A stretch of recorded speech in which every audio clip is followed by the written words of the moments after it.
안녕하세요. 오늘은 열왕기와 10장의 말씀을 가지고 주님이 알아주시는 믿음이란 제목으로 함께 은혜를 나누겠습니다. 열왕기 10장은 9장에 이어서 예후가 왕이 되어 다시 말하면 아합 일가를 완전히 진멸하여 하나님의 심판을 이루는 모습을 보여주고 있습니다. 1절부터 11절에 보면 사마리아에 아합의 아들 70명이 살고 있었는데 그들을 진멸합니다. 그런데 그들을 진멸하는 방법이 굉장히 의미가 있어요. 예후는 자기가 직접 아합의 아들들을 죽인 것이 아니라 이스라엘에 있는 신하들을 통해서, 거기에 있는 백성들을 통해서 대신에 이 아합의 아들 70명을 죽게 합니다.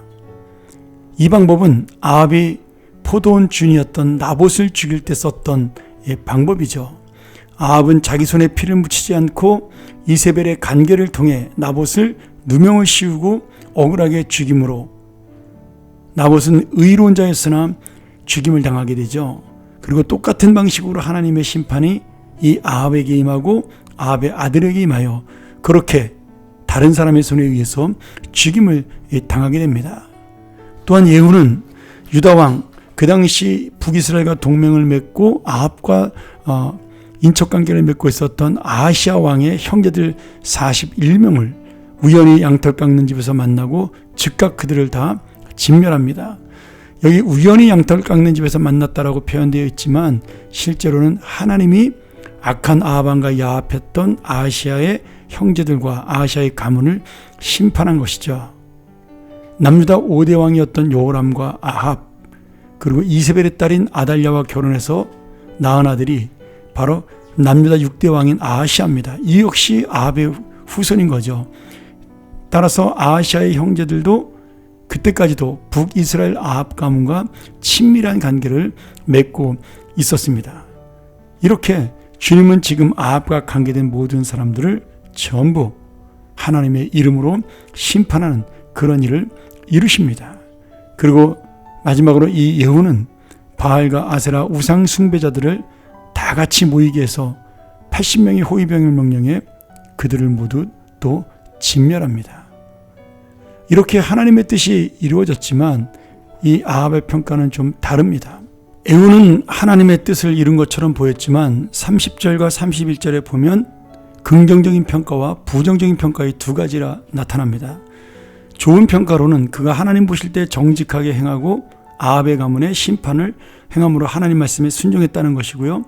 31절에는 그러나 예후는 여전히 여로보암 왕이 행했던 죄, 다시 말하면 북이스라엘의 단과 베델에 금송아지를 세우고 그곳에서 제사를 드리도록 한 것입니다.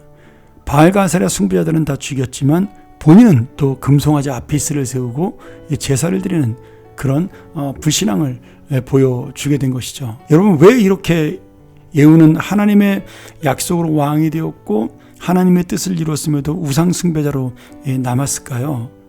이 역시도 남유다로 백성들을 가지 못하게 하는 여로보암의 길을 따라간 것입니다. 자기의 왕권을 강화시키고 자기의 나라를 든든히 세우기 위해서 다시 이 단과 베델의 제단을 만들고 예루살렘 성전으로 백성들이 가지 못하도록 만든 것이죠.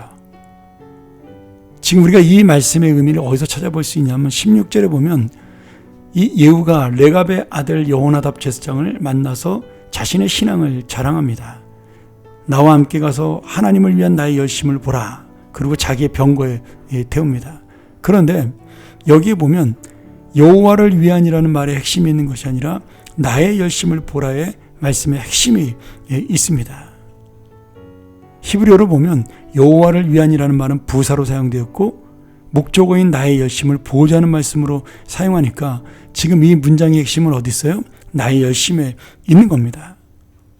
이렇게 예후는 당시의 영적인 리더였던 여호나답 제사장에게 자신의 열심을 인정받고 싶어 했던 그런 마음을 가지고 있었습니다.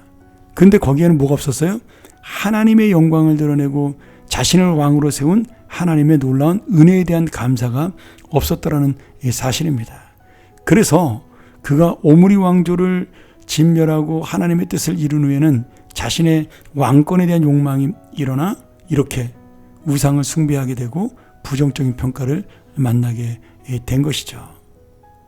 오늘 그래서 우리 이 말씀을 바라보면서 다시 한번 끝까지 하나님의 믿음의 사람으로 사용되는 인생을 산다는 것이 쉽지 않다는 것을 깨달을 수가 있습니다.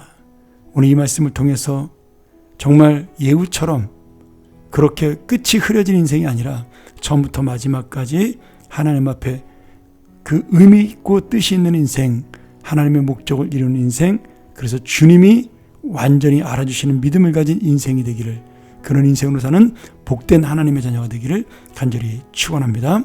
기도하겠습니다.